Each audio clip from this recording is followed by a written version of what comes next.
and you're bang on time for AM Live. Today is Monday. Every Monday, This Is the Point comes your way.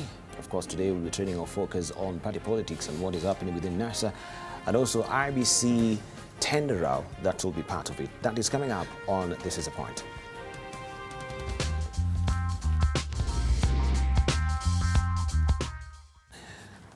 Jubilee Party has now shelved plans to use the much-touted smart card in its forthcoming party primaries. This comes amid revelations that a top party operative in charge of media strategy has been importing and selling parallel cards. Aspirants had expressed fears that they could be locked out of party primaries if the party used smart cards. Also, it is emerging wealthy politicians bought cards in large numbers, hoping to distribute them to supporters who would in turn help hand them victory in the nominations. Jubilee became first and the only party in Kenya to use smart cards to register members. Plus, the IBC boss, Wafula Chebukati, is asking the MPs to move an amendment to the election laws to alter the timeframes for the procurement of the ballot papers. The Commission is proposing to move the April 10th deadline, which requires 4 months procurement of integrated election management system technology before elections, to at least 2 months. The integrated elections management system is supposed to ensure the electoral process is transparent, secure, verifiable, reliable, and highly available during voter registration, candidate registration, voter verification, and result transmission. That will be the basis of our discussion, and of course, a raft of other issues as well. We're looking at NASA and the Jubilee politics as well. And we're asking you this morning, do you think the IBC should be given more time, or they should extend their time for them to procure the electoral management or electoral equipment, right? Do you think the IBC should be given more time to buy the electoral equipment? Hit us on Twitter. AM Live NTV is a Twitter handle. AM Live NTV is a profile name on Facebook. And 20505 is our SMS portal. Already we have our guests in studio with us who are here. They shall take us through that particular discussion of the IBC tender row and a raft of other issues. We have with us Dr. Shem Ochodo, who is a global leader of Kenya Diaspora Alliance. Also, we have with us Junet Mohammed, who is the ODM election director. Also, we have with us Honorable Kirwa Arab Ruto Kuto, who is the deputy leader of ANC, and also we have with us Richard Onyonka, who is member of parliament of Kitutu Chache. A very good morning, gentlemen. Good morning. You had a lovely weekend? Thank you. And of course, we shall be delving deeper much later in the course of the program with the panelists. We're eagerly waiting also for Alice Wahome. She is a member of parliament from Kandara. But before we go there, let's see what is fresh off the press this morning. And this is what is headlining the front page of the Daily Nation today. And it says, NASA leaders fight to calm split fears. Opposition chiefs put on brave face, vowing to rally behind whoever is chosen to run against President Kenyatta in August. They deny reports of crisis in coalition, saying tomorrow's meeting won't be exceptional. That story is tucked away on page 4 of the Daily Nation. Also, Chinese firm linked to KRA hacking cartel. A Chinese company with links to Kenyan wheeler dealers is behind various criminal activities that include hacking of the Kenya Revenue Authority and immigration databases, and issuance of illegal work permits. A police brief has revealed. That story is tucked away on page 9 of the Daily Nation today. And you can see how the crowd swelled yesterday. This was happening in Kitengela. Wiper Democratic Movement leader Kalonzo Musyoka here is addressing a public rally in Kitengela, Kajiado yesterday. He was with Ford Kenya leader Moses Wetangula and Amani National Congress chief Musalia Mudavadi. The leaders declared, I should say, that none of them would leave the coalition. That is what we have here. Jubilee kicks out poll chief, right, is another story that you need to follow. They have a new electoral chief of theirs, that is the National Elections Board chairman, I should say, Godfrey Wanyonyi, was kicked out, and they have a new chair right now. We shall give you all the gritty details of this much later in the course of the program. Let's see what we have on the front page of the Citizen or the People Daily. Before we go there, this is what we have on the front page of the People Daily. Raila flies back into NASA storm. Meeting set for tomorrow to stem fallout as Kalonzo claims smear campaign by bloggers against him. Mudavadi admits all not well in coalition. That is what we have on the front page of the People Daily. And I shall show you much later what we have also on the front page of the Star. But let's move on. But before I go there, let me just show you what we have also on the front page of the Standard. Joho on KRA probe, Uhuru is to blame. That is what we have on the front page of the Standard using my hard copy here.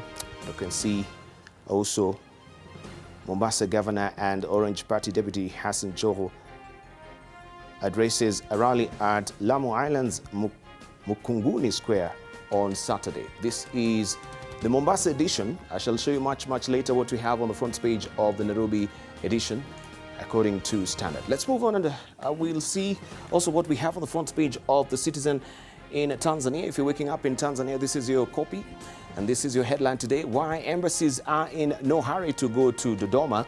It is only a few months since some new embassy buildings were opened in Dar, making it unrealistic for them to be relocated at short notice. That story. Questions also arise as to who will shoulder the bulk of the cost of moving diplomatic offices to the designated capital. That is what we have on the front page of the Citizen. Let's move on and see what we have on the front page of the Daily Monitor.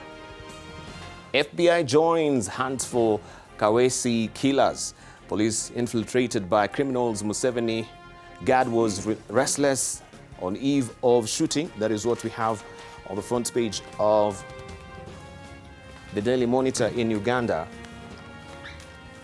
So you can grab a copy of the Daily Monitor. We know about this particular story that happened on Friday, and this is what is headlined in the front page of the Daily Monitor in Uganda. Also, we have with us Taifa Leo, and this is the headline. Akaunti za Joho zamulikwa. That is what we have on the front page of Taifa Leo today. I want to show you also what we have on the front page of the Standard, the Nairobi edition. Kalonzo, this is a splash, speaks on NASA exit claims. This is what is headlining the front page of the Standard this morning. Right, I want to show you what also today will be a big day for the Business Daily. And this is how the Business Daily will be looking from now henceforth. This is a new look of the Business Daily, which is being unleashed today. And of course, at 7 o'clock, we shall be speaking to the managing editor of the Business Daily here in the studio.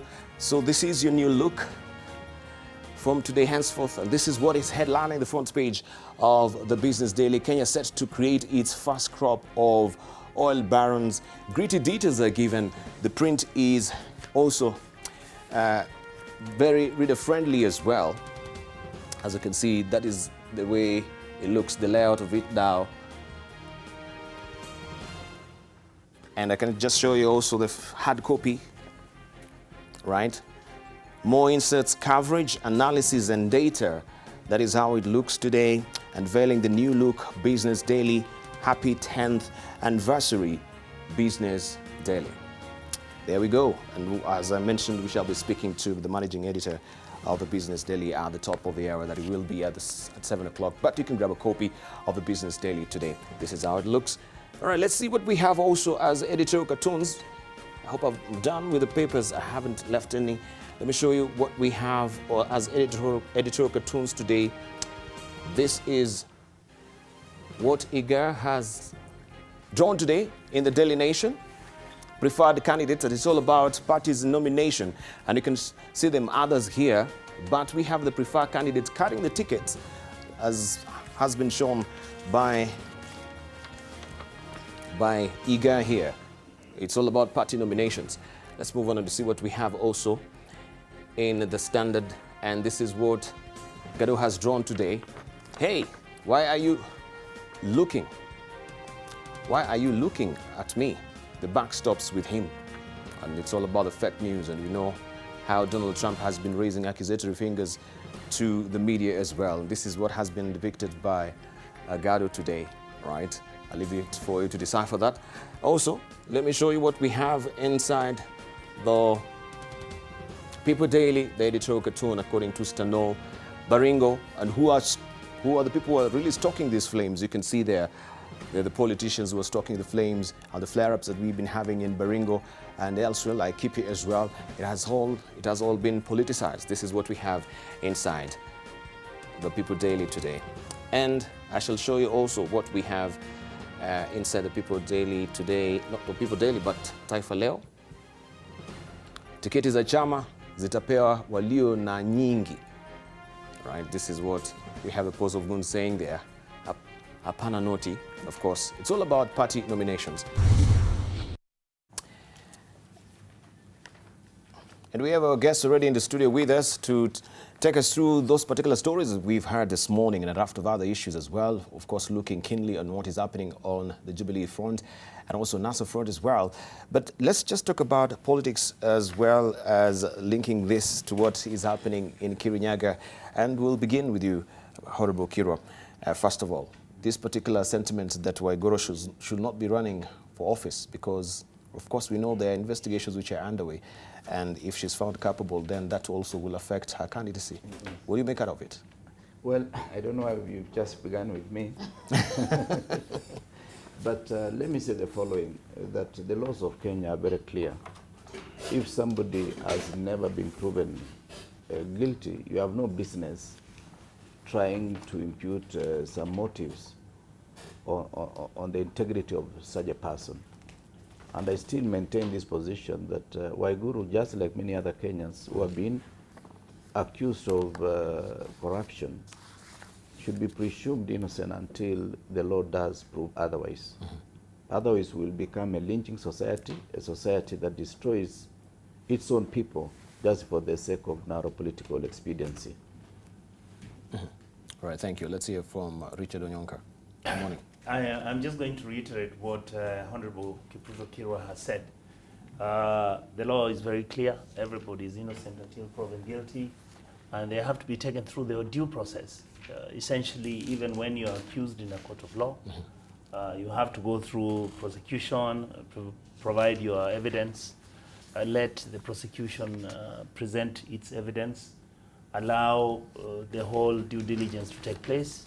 Even after you lose the case, you are expected to go to the Court of Appeals, let the Court of Appeal take the whole exercise, and then once they determine that you're actually guilty, then you can now be found as such, and therefore you don't run for office. In fact, the point I wanted to make is that even when this question is really about Waiguru, I think what is important now is that the IEBC and the judiciary and the ESCC and the CID are setting up rules and regulations which are going to be followed in clearance or clearing of the candidates who are going to run for office this time around. And I think we are curiously watching to see what is going to happen, because there's a likelihood that somebody might accuse you. If you want to run for office, someone might come and write a letter saying you stole his cow and therefore you are a person of disrepute and you shouldn't be allowed to run for political office. I think we are very cautious. We should be very cautious, like Mheshimiwa Kipruto Kirwa has said, that let us make sure that we don't become a kangaroo court whereby we pick somebody.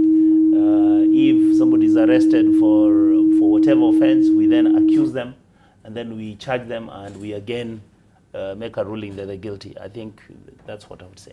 All right, thank you. Let's hear from Dr. Shemo Chwotho, very briefly. My two brothers here, we think alike in many ways. So I can only associate with what they have shared.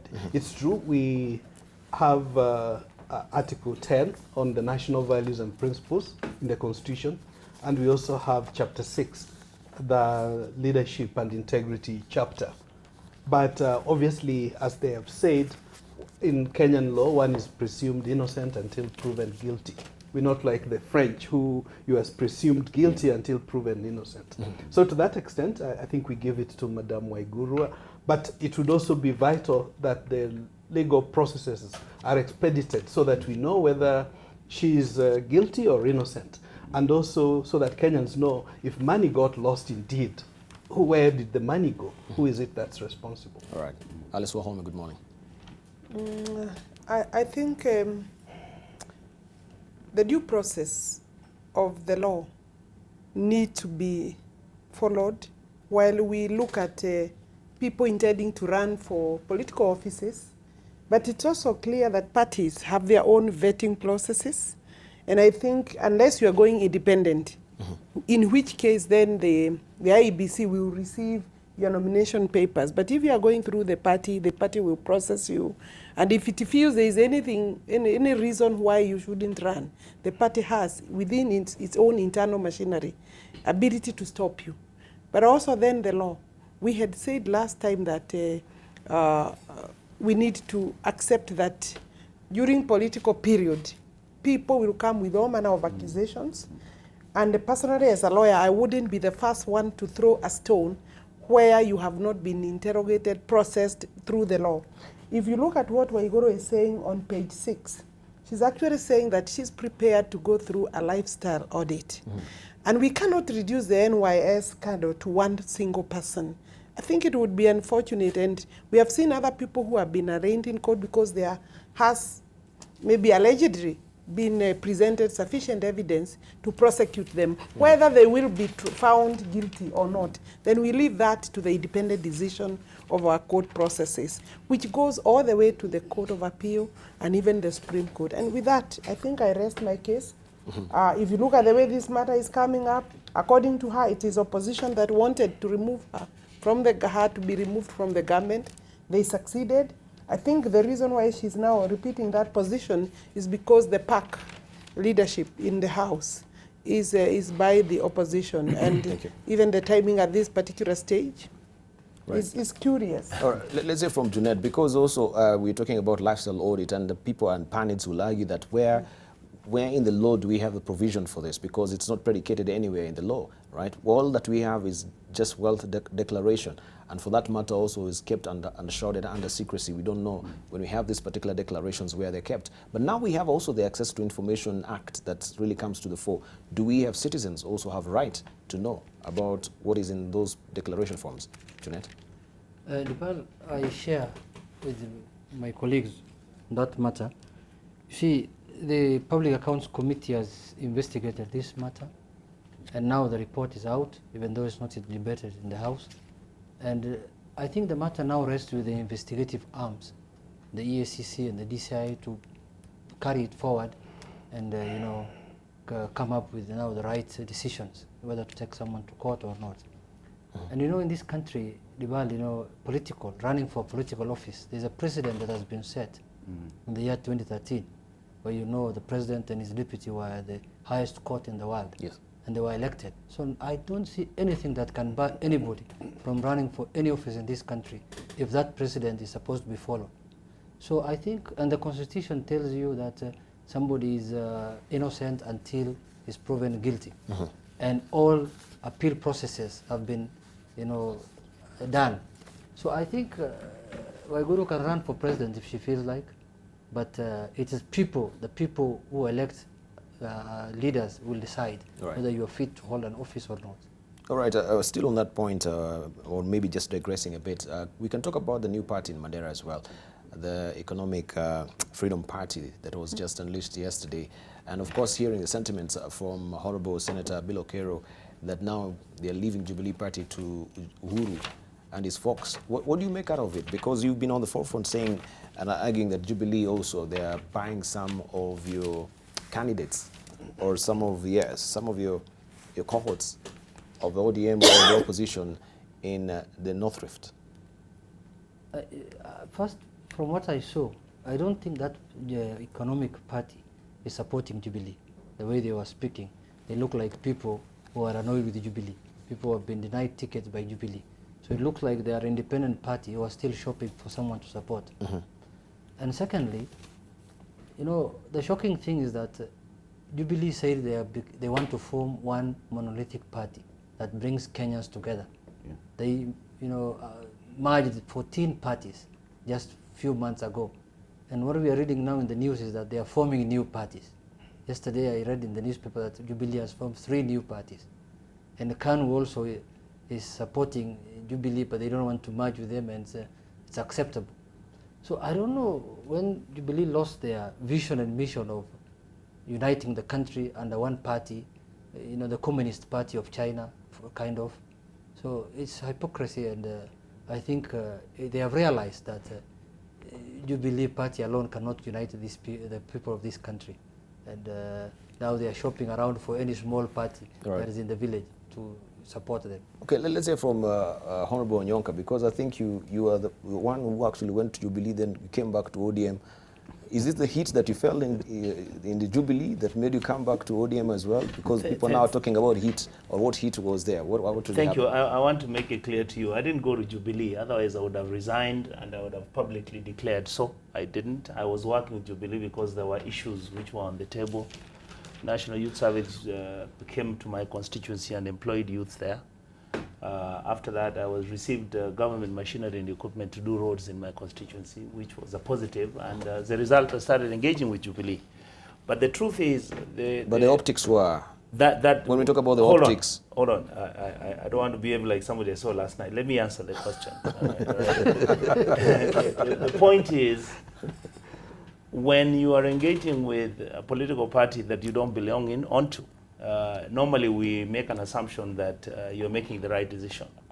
But at some point, you have to look at who your employers are. And at some point, my employers were asking me, do you want to cross over to Jubilee, or do you want to remain with the opposition? And you have to listen to your employers. And my voters actually called me and said, we feel that you are much more useful being in the opposition and working with Prime Minister Raila Odinga. I have absolutely no apologies having tried to work with Jubilee, because I believe that whatever that I was working for added value to the constituents. But in terms of whether I was to remain in Jubilee and cross over, which many of my colleagues did at Kasarani, and they crossed over, my voters say don't cross. And that is a position as we speak. So from your own perception, you thought like Jubilee was a party, from the first blush, was looking very attractive, and of course everyone was running to it. But is it really coming apart right now, because we have the formation of new parties? Because realize Jubilee Party, we have only 2 slots that are given to the executive. The other positions we do not really know. And unlike NASA or yes, this particular coalition, you're talking about forming other oppositions as well. So I think it's because if you look at Kenyan politics, every single individual who's running for political office is extremely worried about the nominations. And the reason why you see that Jubilee is opening up to bring in these new parties, which NASA comfortably has, is that if today I was feeling that there's a possibility that Jubilee that ODM may not enable me or give me an environment of freedom whereby the nominations will be free and fair, or will be seen to be free and fair, I have an option of crossing over to the other NASA outfits. And that is why you see there's been this consternation about whether there should be joint nominations or not. So what actually Jubilee is doing, it's for its own very survival. That Jubilee has realized that if you're going to put everybody on this table, if you go for nominations and you have bungled nominations, there's a likelihood, 1, the voter will not turn up in large numbers, and number 2, there will be apathy. All right, let's hear from Honorable Kirwa briefly. From your own estimation, do you think Jubilee actually is not living up to what, or the expectation as far as the fundamentals of the party is concerned? Because first of all, we thought it would be a holistic party without additives or other parties coming in, like what they're doing, or the formation of other parties. Have they lost the plot in terms of trying to harness, everyone into the Jubilee Party?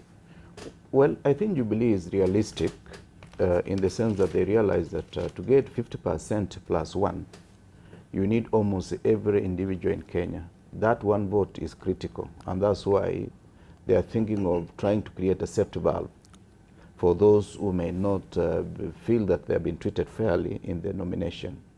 Fundamentally, I have this school of thought that parties in Kenya are founded on 3 things. 1, people run away from the intolerance of the political leadership of the day. That is how the opposition was formed when KANU was the only ruling party. Number 2, there is still this ethnic suspicion is still very present in our politics. And anybody saying there is no ethnic suspicion is pretending. That's why our brothers and sisters in Mandera, they are suspicious of the center. Possibly they don't have any serious qualms with Jubilee, but they are suspicious of the center. Number 3, politicians look for their own level. This is something very important, even all over the world. I would have expected members of parliament like Junet and Mheshimiwa Wahome here, and also Mheshimiwa Onyonka, in other democracies in the world, as long as they meet certain threshold, they will not be subjected to nomination. But in Kenya, we still go this nomination bandwagon, that even somebody who has the critical mass that he can win an election, you have to take him through the rigmarole of nomination. And all manner of individuals will be hanging around town to make sure that they embarrass them, because they take a lot of pleasure in embarrassing the established politicians. Because Labour Party and Conservative Party, they know this is a strong candidate. Let us spare the energy of this candidate for the last. Yes. And this is how parties win. All right. But in Kenya, we don't have serious political entities. All right. Let's hear from Honorable Alice Wahome before we take a short break. Alice, do you agree with what Mheshimiwa is holding? Do you hold with this view? I think we are a young democracy, and the people of this country, in terms of awareness creation and the basis of political beliefs and ideologies, are not yet very clear. Yes. Like the democracies my brother here is referring to. And therefore, when you present a candidate from maybe the party quotas, the party has processed you and think that you can win, you still, in Kenya, you still have to be subjected to, unfortunately, the rigors that he has talked about. Yes.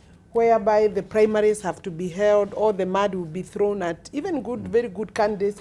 And you could find that people who are not very savvy in terms of manipulation and voter rigging will be lost at the primaries. So that is something possibly we are going to learn and get our people to be able to identify early enough, without some of these things that we have to go through nominations. But for now, I think for Jubilee, we're doing nominations.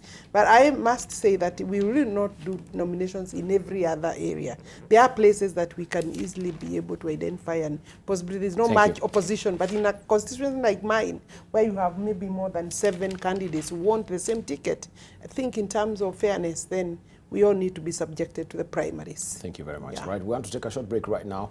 When we come back, of course, we shall be drilling deeper into these issues, and of course looking also at the IBC's tender route that is still boiling right now. So you can hit us on Twitter. AM Live NTV is a Twitter handle. AM Live NTV is a profile name on Facebook, and 20505 our SMS portal. But before we go away, a tender reminder on what we asked you this morning in regard to the IBC tender route. Do you think the IBC should be given the extension that they are seeking from members of parliament so that they may be able to purchase their equipment? Should they extend that particular deadline? Of course, it was meant to be April the 10th. You can hit us on Twitter. As I mentioned, AM Live NTV is a Twitter handle. AM Live NTV is a profile name on Facebook, and 20505 our SMS portal.